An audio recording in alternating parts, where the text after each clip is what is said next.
নৈৰ পাৰৰ এচটা শিলত বহি পানীৰ কোব ভাচাই সোণবৰণীয়া চুলি তাৰি মেৰি তাই জানো কি পায়।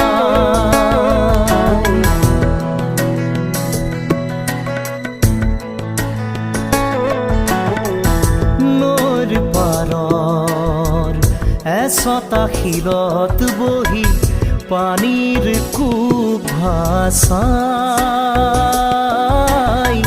সোণবৰণীয়া চুলি তাৰি মেলি তাই জানো কি পায়। বুকুত বিচা